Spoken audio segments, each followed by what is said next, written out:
Hi, I'm Connor, and let me tell you a story about Deltarune. Now, Deltarune is very hard to talk about without talking about Undertale, but you know what I'm gonna try to do?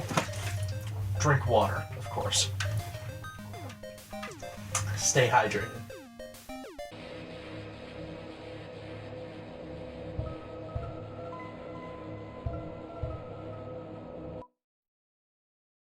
Deltarune was released on October 31st, 2018, and lordy, that day was packed with emotion for me.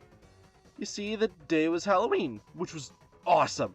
But I was sick, so I had to stay home from school, which sucked because I didn't get to wear my fucking Marty McFly costume, even though it was awesome.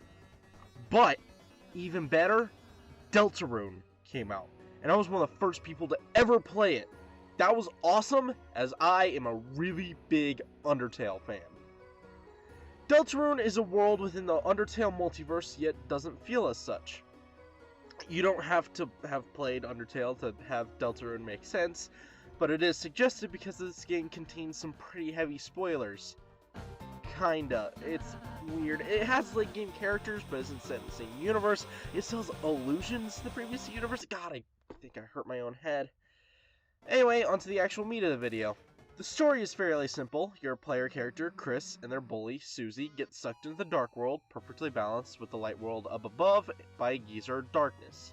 But another geyser is open, and Chris, along with Susie, and the Darkner Ralsei, have to go out and close it by defeating the Mad King. The graphics in this game are so tasty. All the sprite work is absolutely gorgeous and filled with style. It's absolutely amazing and has you be immersed in its environments with beautiful graphics. However, old sprites do kind of stand out, and you can immediately tell when one was made 5 years ago and which ones were made more recently. Though they don't really appear much, so it's not that much of a problem. Still though. But let's start battling.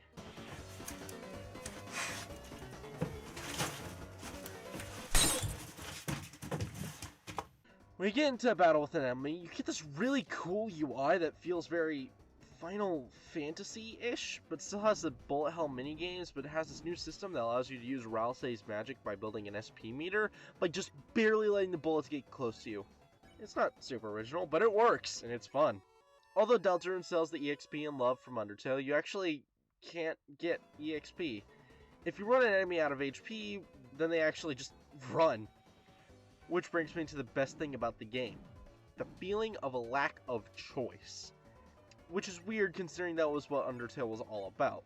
But at the start of the game, you're told to make a vessel for a character.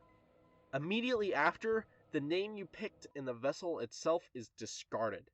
God, that's so good! Like, think about it.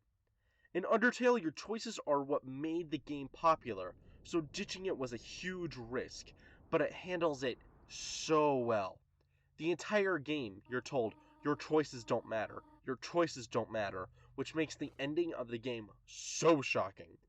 In Undertale, the entire game was held up by its characters. Sans, Papyrus, Toriel, the whole thing was good, but its story was okay at best.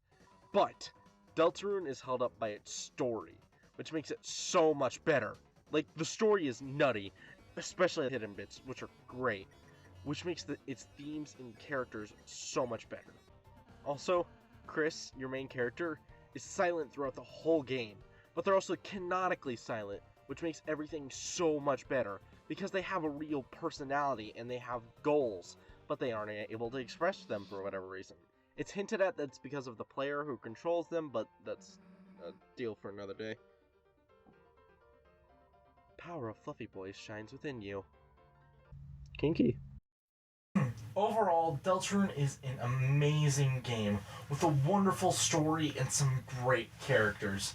Now, having said that, I think there's one thing we can all appreciate that isn't in the game. That's a skeleton and